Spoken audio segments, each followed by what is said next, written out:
आज के टाइम पे भी लोगों में एक बड़ी कन्फ्यूजन है कि अगर मेरे पास लमसम पैसा है या मैं इन्वेस्ट करना चाहता हूँ, आई हैव टू ऑप्शंस, एक सिप जो कि आज के टाइम पे बहुत ज़्यादा प्रिवलेंट है इन द मार्केट, सेकंड कि लमसम। आप क्या एडवाइस करते हैं? देखिए, SIP and lump sum are two different ways of investing, ठीक है।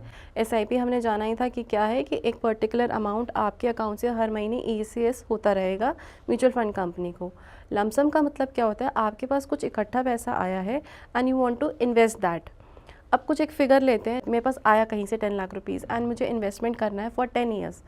अगर मैं उसे एक मिनिमम अमाउंट के 12% रिटर्न पे इन्वेस्ट करती हूँ, तो आफ्टर 10 ईयर्स वो अमाउंट हो जाएगा 10 लाख का 31 लाख।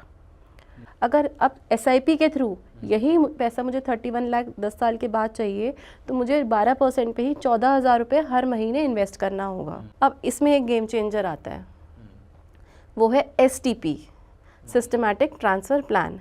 जहाँ पे मैं क्या करूँगी, मैं अपना लमसम पैसा जो मेरा 10 लाख रुपीज़ है, मैं किसी भी डेट म्यूचुअल फंड में डाल दूँगी, जहाँ पे मुझे मैं मिनिमम की बात कर रही हूँ 7% का रिटर्न आ रहा है। अब ये रहेगा 10 ईयर्स के टेन्योर पे। वो 10 लाख रुपीज़ में से हर महीने में एक सिस्टमैटिक ट्रांसफ़र प्लान लगाऊंगी। यानी कि सिस्टमैटिक ट्रांसफ़र प्लान बेसिकली क्या होता है, सेम कंपनी में एक म्यूचुअल फंड से दूसरे म्यूचुअल फंड स्कीम में ट्रांसफ़र। तो यहाँ पे मैं अपना 10 लाख रुपीज़ इन्वेस्ट कर रही हूँ एट 7% किसी भी डेट फंड में जहाँ मुझे 7% आ रहा है। अब उसमें से करीब 8,000 रुपये हर महीने में STP लगा रही हूँ एक पर्टिकुलर डेट पे किसी ऐसी इक्विटी स्कीम में जहाँ पे मुझे 12% का रिटर्न आ रहा है। अब 10 साल बाद ये अमाउंट मेरा होता है 36 लाख रुपये, क्लियर प्रॉफिट ऑफ 5 लाख।